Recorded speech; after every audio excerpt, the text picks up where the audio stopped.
Assalamualaikum warahmatullahi taala wabarakatuh. Selamat pagi, shalom, salam sejahtera untuk kita semua. Om Swastiastu, Namo Buddhaya, salam kebajikan. Yang saya hormati segenap pejabat utama Kementerian Negeri yang hadir saat ini, rekan-rekan Gubernur, Bupati, dan Wali Kota se-Indonesia, para Kepala Dinas Pemadam Kebakaran Penyelamatan, para Kepala OPD yang membidangi pemadam kebakaran penyelamatan, para petugas pemadam kebakaran dan penyelamatan, hadirin sekalian yang berbahagia. Pertama-tama tentunya dengan tiada hentinya kita memanjatkan puji syukur kepada Allah Subhanahu wa taala karena kita masih diberikan nikmat sehat, kekuatan dan kesempatan sehingga dapat melaksanakan upacara Hari Ulang Tahun Pemadam Kebakaran dan Penyelamatan ke-102 tahun 2021. Jadi usia yang sangat panjang, bahkan sebelum kemerdekaan pemadam kebakaran sudah terbentuk tahun 1919. Peringatan HUT Pemadam Kebakaran Penyelamatan ke-102 ini dilaksanakan dalam suasana pandemi COVID-19. Berbeda dengan tahun-tahun sebelumnya. Jadi situasi yang luar biasa. Oleh karena itu, kalau di masa-masa lalu sebelum pandemi COVID, kita melaksanakannya upacara terbuka, di lapangan terbuka, diikuti dengan kegiatan-kegiatan demonstrasi, ketangkasan dan lain-lain. Tapi kita memahami situasi ini, kita harus menyesuaikan dengan protokol kesehatan tanpa ada kerumunan keramaian yang dapat berpotensi penularan. Maka kita laksanakan secara sederhana di ruangan ini, dan kita laksanakan juga secara hybrid. Di ruangan ini tidak lebih dari 30 orang dan kemudian secara virtual di seluruh Indonesia. Saya ucapkan terima kasih kepada rekan-rekan yang ada hadir secara virtual di seluruh Indonesia. Tema peringatan HUT Pemadam Kebakaran tahun ini adalah pemadam kebakaran dan penyelamatan yang profesional, mandiri dan melayani dalam mendukung adaptasi kebiasaan baru. Dari tema ini kita harapkan tantangan tentang terhadap kebakaran, bahaya kebakaran, dan hal-hal lain, penyelamatan, itu tetap berjalan. Ada pandemi, tidak ada pandemi, kebakaran tetap terjadi. Masalah-masalah yang memerlukan penyelamatan dalam masyarakat tetap terjadi. Dan kita harus tetap bekerja untuk melaksanakan tugas pokok itu. Untuk itu kita harus beradaptasi. Tentunya dengan menggunakan perlengkapan-perlengkapan tertentu. Bagaimana kalau korbannya ada yang terkena positif COVID, menyelamatkan masyarakat yang sedang menghadapi kebakaran atau bahaya-bahaya lain dalam situasi COVID. Nah, ini memerlukan adaptasi. Adaptasi bagi rekan-rekan di kalangan petugas pemadam kebakaran sendiri untuk melakukan proteksi supaya tidak tertular, penggunaan masker dan lain-lain, proteksi dalam rangka untuk bertugas, sehingga tugas tetap bisa dilaksanakan secara maksimal tanpa terhambat dengan adanya protokol kesehatan yang memang harus kita gunakan.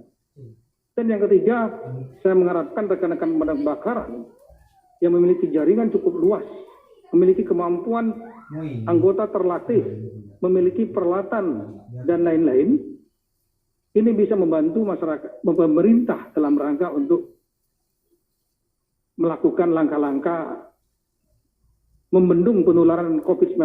Di antaranya adalah upaya-upaya memberi contoh pemakaian masker, baik lingkungan kerja maupun di lingkungan rumah tangga masing-masing, memberitahu keluarga, sahabat, menggunakan masker, jaga jarak, rajin mencuci tangan. Salah satu perlengkapan yang ada di kantong petugas pemadam kebakaran wajib adalah hand sanitizer. Jadi bukan hanya tabung pemadam kebakaran, tapi hand sanitizer untuk yang berbasis klorin atau berbasis alkohol. rajin mencuci tangan, siapkan tempat-tempat untuk cuci tangan dengan sabun di lingkungan kantor kerja dan lain-lain. Ini hal-hal yang bisa dilakukan oleh pemadam kebakaran di samping tugas pokoknya, tapi juga dalam rangka beradaptasi dengan tantangan baru di tengah situasi pandemi COVID-19 ini. Kemudian pada praktiknya di berbagai daerah, beban tugas dan risiko pekerjaan ditanggung pemadam kebakaran, saya melihat belum mendapat apresiasi memadai. Ketimpangan antar daerah dalam penyelenggaraan urusan kebakaran masih terasa. Jadi ada daerah yang memang pimpinan kepala daerahnya memberikan perhatian khusus, sehingga tugas-tugas pemadam kebakaran menjadi maksimal. Kenapa? Karena mereka menyadari kebakaran adalah tantangan, salah satu tantangan pemerintah kepala daerah yang menjadi persoalan masyarakat. Yang kedua, pemadam kebakaran bukan hanya bertugas untuk pemadam kebakaran, tapi mengandung misi penyelamatan.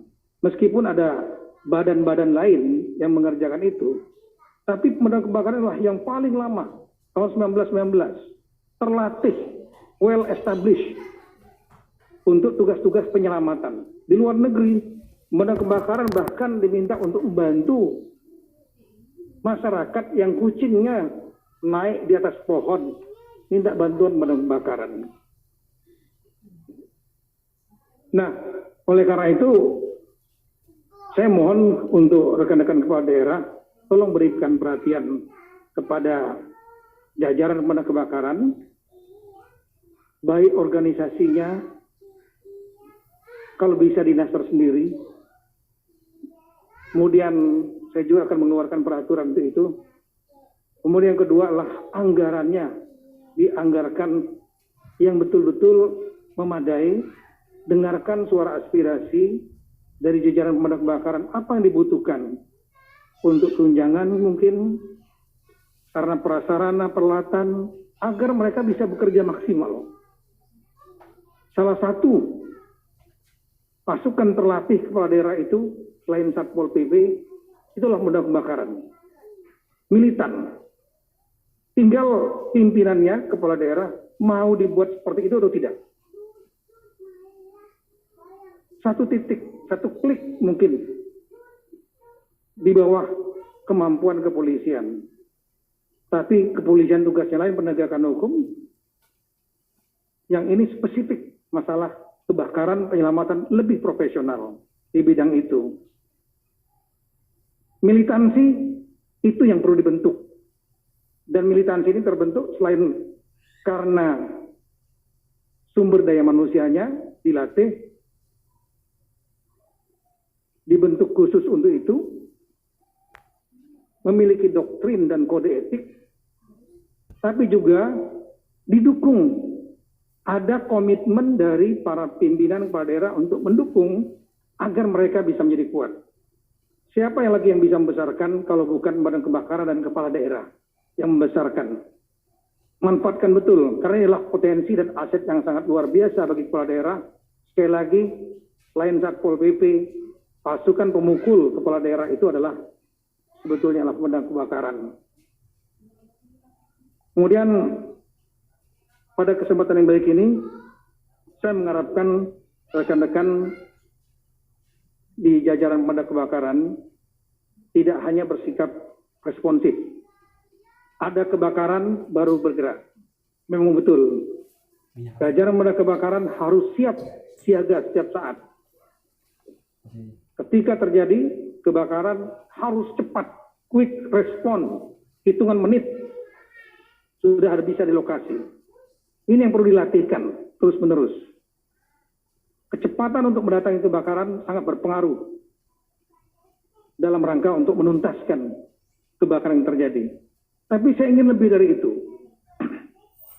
Rekan-rekan jajaran pemadam kebakaran saya minta juga proaktif untuk mencegah terjadinya kebakaran. Ini memerlukan juga sama dukungan dari para kepala daerah. Setiap bangunan atau adanya pengembangan daerah gedung misalnya, kawasan-kawasan, itu memerlukan langkah-langkah pencegahan kebakaran. Petugas Dinas Pemadam Kebakaran atau jajaran pemadam kebakaran dapat ditugaskan untuk melakukan feasibility study, studi kelayakan, apakah konsep yang dibuat oleh pengembang, gedung, mal, ruang publik lainnya memenuhi kriteria untuk mencegah dan memitigasi bila terjadi kebakaran. Nah, sebelum ada feasibility study tersebut, maka proposal, gedung, bangunan, tempat-tempat publik, dan lain-lain sebaiknya dipertimbangkan betul. Jangan sampai nanti sudah terjadi kebakaran, kemudian kelabakan karena airnya tidak ada, sistem listriknya berantakan, sistem untuk pencegahan kebakarannya melalui kesediaan air tidak ada. Karena apa? Karena hanya diberikan izin memberikan bangunan dan izin lokasi saja, tapi tanpa ada visibility study tentang pemadam kebakaran. Tapi petugas pemadam kebakaran yang melakukan visibility study, lakukan betul itu dengan tanggung jawab yang benar. Jangan persoalan yang mudah dibuat menjadi sulit, yang kadang-kadang menjadi mentalitas di kalangan birokrat. Ini tidak boleh. Betul-betul hatinya, niatnya, nawaitunya untuk mencegah. Jangan sampai terjadi kebakaran, dan kalau terjadi kebakaran, semua fasilitas penunjangnya sudah ada, sehingga cepat lakukan. Jadi proaktif. Yang kedua, pesan saya kepada jajaran pemadam kebakaran, jangan hanya fokus pada masalah kebakaran, tapi juga kembangkan kemampuan penyelamatan. Karena pemadam kebakaran namanya sudah nomenklaturnya pemadam kebakaran dan keselamatan. Dan itu di luar negeri, di negara-negara maju, saya sudah sampaikan tadi, jajaran pemadam kebakaran tidak hanya bertugas untuk urusan api saja, tapi juga memberikan bantuan untuk penyelamatan. Ada bencana alam, daerah kita, negara kita negara yang rentan bencana alam, baik tanah longsor, banjir, letusan gunung berapi, gempa bumi, dan lain-lain. Di setiap daerah, jajaran pemadam kebakaran perlu mengembangkan kemampuan spesifik sesuai dengan masalah yang ada di tempat itu. Bukan berarti akan bersaing dengan badan-badan lain atau bagian-bagian lain yang mengurusi bencana. Tidak. Tapi memperkuat. Bersinergi dan memperkuat. Karena apa? Karena jajaran pemadam kebakaran, satu, memiliki tugas memang diantaranya penyelamatan. Kedua, di seluruh dunia juga dilatih untuk penyelamatan. Konsep itu sudah diterima. Yang ketiga, memang memiliki kemampuan untuk itu. Nah, oleh karena itu, perbanyak dan perkuat kemampuan untuk penyelamatan sesuai dengan tantangan tugas di wilayah masing-masing. Misalnya di Jakarta, banjir, pemadam kebakaran harus aktif, menyiapkan perahu karet dan lain-lain untuk penyelamatan banjir. Ada yang tanah longsor, perlu alat-alat khusus untuk tanah longsor.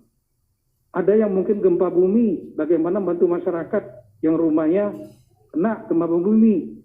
Ada tenda yang bisa didirikan dengan cepat. Nah, ini mohon bantuan kepada kepala daerah, manfaatkan betul. Manfaatkan betul. Ada BPBD betul.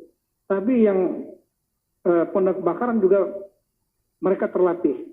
Tinggal mau dikuatkan atau tidak untuk penyelamatan. Jadi jangan hanya terkunci kepada kegiatan penanganan kebakaran. Saya kira itu Bapak Ibu sekalian yang ingin saya sampaikan pada kesempatan ini. Sekali lagi mohon dukungan rekan-rekan kepala daerah. Kita perkuat betul, manfaatkan betul jajaran pemadam kebakaran, dan jajaran pemadam kebakaran juga saya minta untuk melakukan introspeksi, kemudian rajin berkreasi, berinovasi, sehingga akan lebih diterima publik, menjadi bagian yang disayangi oleh publik.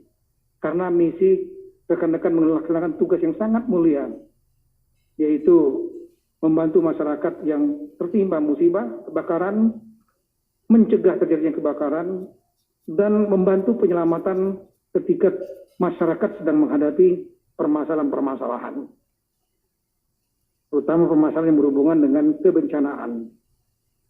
Sekali lagi selamat ulang tahun yang ke-102, 1 abad lebih. Kita doakan jajaran pemadam kebakaran makin bisa eksis dan tetap eksis, tetap survive sampai kapanpun. Dan semoga Allah Subhanahu wa Ta'ala senantiasa memberikan bimbingan dan petunjuknya dalam rangka mengabdikan diri kepada masyarakat, bangsa, dan negara. Sekian, terima kasih. Wassalamualaikum warahmatullahi wabarakatuh.